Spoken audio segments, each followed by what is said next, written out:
সংবাদের শুরুতেই থাকছে অপারেশন ডেভিল হান্ট। 7 দিনে সারা দেশে গ্রেপ্তার হয়েছেন ৩,৯২৪ জন। এরপর থাকছে সংস্কার ছাড়া সুষ্ঠু নির্বাচন করা কখনোই সম্ভব নয় বলে অভিযোগ করেছেন বাংলাদেশ জামায়াতে ইসলামীর সেক্রেটারি। এবং সবশেষে থাকছে ভারতের কাছ থেকে শেখ হাসিনাকে ফেরত চায় বিএনপি।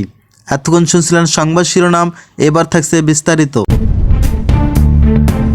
অপারেশন ডেভিল হান্ট, 7 দিনে সারা দেশে গ্রেপ্তার ৩,৯২৪। ঢাকাসহ সারা দেশে শুরু হওয়া অপারেশন ডেভিল হান্টে গত 7 দিনে গ্রেপ্তার করা হয়েছে ৩,৯২৪ জনকে। গত শনিবার রাত থেকে শুক্রবার বিকেল পর্যন্ত 7 দিনের অভিযানে তাদের গ্রেপ্তার করা হয়। শুক্রবারের 14 ফেব্রুয়ারি সন্ধ্যায় পুলিশ সদর দপ্তর থেকে এর তথ্য জানানো হয়। পুলিশ সদর দপ্তর জানায়, গত একদিনে গ্রেপ্তার করা হয়েছে 509 জনকে। এছাড়া ডেভিল হান্টসহ অন্যান্য অভিযোগে গ্রেপ্তার করা হয়েছে 1457 জনকে। অপারেশন ডেভিল হান্ট একটি বিশেষ অভিযান যা 8 ফেব্রুয়ারি থেকে সারা দেশে একযোগে শুরু হয়ে গেছে। গত 7 ফেব্রুয়ারি গাজীপুরের ছাত্র জনতার উপর সন্ত্রাসী হামলা করে আওয়ামী লীগের সন্ত্রাসীরা। এই হামলায় নেতৃত্ব দেয় ছাত্র জনতার অভ্যুত্থানের ক্ষমতাচ্যুত স্বৈরাচার ও শেখ হাসিনার নেতৃত্বাধীন আওয়ামী লীগের বিভিন্ন নেতাকর্মীরা। হামলার ফলে বেশ কয়েকজন হতাহত হন এবং আইনশৃঙ্খলা পরিস্থিতির অবনতি ঘটে। ঘটনার পরপরই স্বরাষ্ট্র মন্ত্রণালয়ের আইনশৃঙ্খলা রক্ষাকারী বাহিনী ও অন্যান্য নিরাপত্তা সংস্থার উচ্চপদস্থ কর্মকর্তাদের সঙ্গে বৈঠকের মাধ্যমে দেশের সামগ্রিক নিরাপত্তা ব্যবস্থা জোরদার করার সিদ্ধান্ত হয়। এই ধারাবাহিকতায় ডেভিল হান্ট নামক বিশেষ অভিযান শুরু করা যায়। বাংলাদেশের নিরাপত্তা পরিস্থিতি সাম্প্রতিক সময়ে নানা কারণে উদ্বেগজনক হয়ে উঠেছে। সন্ত্রাসবাদ, মাদক পাচার, অস্ত্র পাচার এবং অন্যান্য অপরাধমূলক কার্যকলাপের মাত্রা বেড়ে যাওয়ার দেশের আইনশৃঙ্খলা পরিস্থিতি গুরুতরভাবে ক্ষতিগ্রস্ত হয়েছে। সাধারণ মানুষ যারা প্রতিদিনকার জীবন বিভিন্ন ধরনের অপরাধের মুখোমুখি হচ্ছেন, তারা দীর্ঘদিন ধরে একটি কার্যকর পদক্ষেপের প্রত্যাশা করেছিল। এসব পরিস্থিতি মোকাবিলায় সম্প্রতি বাংলাদেশ সরকারের যৌথ বাহিনী অপারেশন ডেভিল হান্ট নামে একটি মেগা অপারেশন চালু করেছে, যা অপরাধ দমনে এক যুগান্তকারী পদক্ষেপ হিসেবেও চিহ্নিত করা হয়েছে। অপারেশনটি চালু হওয়ার পর থেকে একদিনে যেমন অপরাধীদের মধ্যে আতঙ্ক সৃষ্টি হয়েছে, ঠিক তেমনি অপরাধ দমনে সরকারের শক্ত অবস্থানও ফুটে উঠেছে। এটি একটি ঐতিহাসিক মুহূর্ত যেখানে দেশের নিরাপত্তা এবং শান্তির জন্য সরকার দীর্ঘভাবে কার্যকর পদক্ষেপ নিতে প্রস্তুত হয়েছে। অপারেশন ডেভিল হান্টের লক্ষ্য ও উদ্দেশ্য। অপারেশন ডেভিল হান্ট মূলত 3টি প্রধান উদ্দেশ্যে পরিচালিত হচ্ছে: সন্ত্রাসী চক্র ও আন্তর্জাতিক অপরাধীদের দমন, মাদক পাচার ও অস্ত্র ব্যবসায়ীদের বিরুদ্ধে কঠোর ব্যবস্থা নেওয়া এবং সীমান্তে চোরাচালান রোধ করা। এটি মূলত বাংলাদেশের নিরাপত্তা বাহিনী ও আইনশৃঙ্খলা রক্ষাকারী বাহিনীর যৌথ উদ্যোগে পরিচালিত হচ্ছে। অপারেশনটির লক্ষ্য হচ্ছে দেশের নিরাপত্তা ও শান্তি নিশ্চিত করা এবং অপরাধমূলক কর্মকাণ্ডের শিকড় উপড়ে ফেলা। মিশনটির মাধ্যমে সরকার দীর্ঘভাবে দেখতে চায় যে অপরাধীদের বিরুদ্ধে সরকার কোনো রকম আপোষ করবে না এবং দেশের জনগণের নিরাপত্তাই সবচেয়ে গুরুত্বপূর্ণ। অপারেশনের একটি গুরুত্বপূর্ণ দিক হলো এটি শুধু বাহ্যিক অপরাধীকেই টার্গেট নয়, দেশের অভ্যন্তরীণ অপরাধী চক্রগুলো ও চিহ্নিত দমন করতে হবে। মাদক ব্যবসায়ী, চাঁদাবাজ, সন্ত্রাসী গোষ্ঠী সব ধরনের অপরাধী চক্রের বিরুদ্ধে অব্যাহত পদক্ষেপ নেওয়া হচ্ছে। আইন শৃঙ্খলা অবনতির প্রেক্ষাপটে সাধারণ মানুষের প্রত্যাশা কী ছিল? বাংলাদেশের পরিস্থিতি এমন এক সময় এসেছে যখন দেশের আইনশৃঙ্খলা পরিস্থিতি উদ্বেগজনকভাবে অবনতির দিকে গেছে।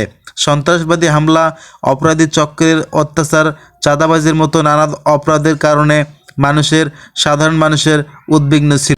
সংস্কার ছাড়া সুষ্ঠু নির্বাচন সম্ভব নয় বলে অভিযোগ করেছেন জামাত সেক্রেটারি। বাংলাদেশ জামাতে ইসলামীর সেক্রেটারি জেনারেল অধ্যাপক মিয়া গোলাম পরোয়ার বলেছেন, সংস্কার ছাড়া সুষ্ঠু নির্বাচন সম্ভব নয়। সংস্কার ছাড়া নির্বাচন করলে অবাধ সুষ্ঠু নির্বাচন হবে না। বৃহস্পতিবার 13 ফেব্রুয়ারি সকাল 10টায় আগারগাঁয়ে নির্বাচন ভবনে প্রধান নির্বাচন কমিশনার CUC-AM নাসির উদ্দিন সহ অন্যান্য নির্বাচন কমিশনারের সঙ্গে বৈঠক করে জামাতে ইসলামীর 6 সদস্যের প্রতিনিধি দল। বৈঠক শেষে ব্রিফ করে অধ্যাপক মিয়া গোলাম পরোয়ার হোসেন মিয়া গোলাম পরোয়ার বলেছেন, ইসির সঙ্গে সুষ্ঠু নির্বাচন নিরপেক্ষ ও অংশগ্রহণমূলক করার বিষয়ে মতবিনিময় হয়েছে। সক্ষমতা ও সীমাবদ্ধতা নিয়েও আলোচনা করা হয়েছে। আমরা 23 দফা দাবি জানিয়েছি। বিশেষ করে সংস্কার ছাড়া সুষ্ঠু নির্বাচন করা কোনোভাবেই সম্ভব নয়। সংস্কার ছাড়া নির্বাচন করলে অবাধ সুষ্ঠু নির্বাচন হবে না। সেই সময় দিতে জামাত প্রস্তুত আছেন। তিনি বলেছেন, জনগণ চায় স্থানীয় সরকার সচল হোক। আমরাও জাতীয় নির্বাচনের আগে স্থানীয় সরকার নির্বাচন চাই। এছাড়া আমরা সংখ্যানুপাতিক নির্বাচনের পক্ষে বলেছি। বাংলাদেশের জন্য এটি প্রয়োজন, সংসদ কার্যকরের জন্য প্রয়োজন। পাশাপাশি প্রবাসী ভোটারদের ভোট দেওয়ার সুযোগ করে দিতে হবে বলেছি। এছাড়া বলেছি, রাজনৈতিক দলের নিবন্ধন আইন বিধি কঠোর বা তা বাতিল করা উচিত। সবার রাজনীতি করার অধিকার আছে বলেও জানিয়েছেন তিনি। এক প্রশ্নের জবাবে জামাতের সেক্রেটারি বলেছেন, 300 আসনে নির্বাচন করার প্রস্তুতি নিচ্ছে জামাতে ইসলামী। প্রার্থী চূড়ান্ত করা হয়েছে। বর্তমান বাংলাদেশে জামাতের নিবন্ধনের বিষয়ে আদালতে পেন্ডিং আছে। আমরা আশা করি ন্যায় বিচার পাব এবং দাঁড়িপাল্লা প্রতীক পাব। জামাতের সেক্রেটারি জেনারেল অধ্যাপক মিয়া গোলাম পরোয়ার নেতৃত্বে প্রতিনিধি দলে ছিলেন দলের সহকারী secretary general HM. Hamidur Rahman Azad, Bangladesh lawyers কাউন্সিলের সভাপতি, জামাতের কেন্দ্রীয় কর্মপরিষদের সভাপতি ও জামাতের জসিমউদ্দিন সরকার, ঢাকা মহানগর দক্ষিণ জামাতের কর্মপরিষদ সদস্য অ্যাডভোকেট এস.এম. কামাল উদ্দিন সহ আরও বেশ কয়েকজন। একাদশ জাতীয় সংসদ নির্বাচনের আগে কে.এম. নুরুল হুদা কমিশন দলটির নিবন্ধন বাতিল করে প্রজ্ঞাপন জারি করা হয়েছিল।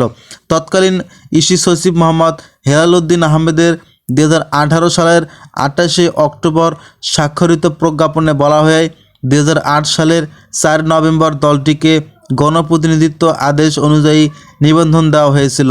দলটি নিবন্ধন নম্বর পেয়েছিল 14, কিন্তু একটি মামলার রায়ে হাইকোর্ট 2013 সালের দলটির নিবন্ধন প্রক্রিয়া অবৈধ ও বাতিল ঘোষণা করেছেন। তাই নির্বাচন কমিশন দলটির নিবন্ধন বাতিল করে দেয়। ভারতের কাছ থেকে শেখ হাসিনাকে ফেরত চায় বিএনপি। ফ্যাসিস্ট শেখ হাসিনার নির্দেশে দেশে গণহত্যা হয়েছে, এটা প্রমাণিত হয়ে গেছে উল্লেখ করে বিএনপির মহাসচিব মির্জা ফখরুল ইসলাম আলমগীর বলেছেন, অবিলম্বে আমরা এখন থেকে চাইব ভারত সরকার তাকে ফেরত দিয়ে বাংলাদেশের সরকারের হাতে দেবে এবং তাকে বিচারের আওতায় আনতে হবে। এছাড়া তার সহযোগী যারা ছিল তাদেরকেও বিচারের আওতায় আনতে হবে, এটাই আমাদের প্রত্যাশা। বৃহস্পতিবার 13 ফেব্রুয়ারি বেলা 11টায় গুলশানে বিএনপির চেয়ারপারসনের রাজনৈতিক কার্যালয়ে ঢাকায় নিযুক্ত ভারপ্রাপ্ত ব্রিটিশ হাই কমিশনার জেমস গোল্ডম্যানের সঙ্গে বৈঠক শেষে মির্জা ফখরুল ইসলাম আলমগীর এসব কথা বলেছেন। এ সময় উপস্থিত ছিলেন বিএনপির কেন্দ্রীয় নির্বাহী কমিটির সাংগঠনিক সম্পাদক শামা ওবায়েদ।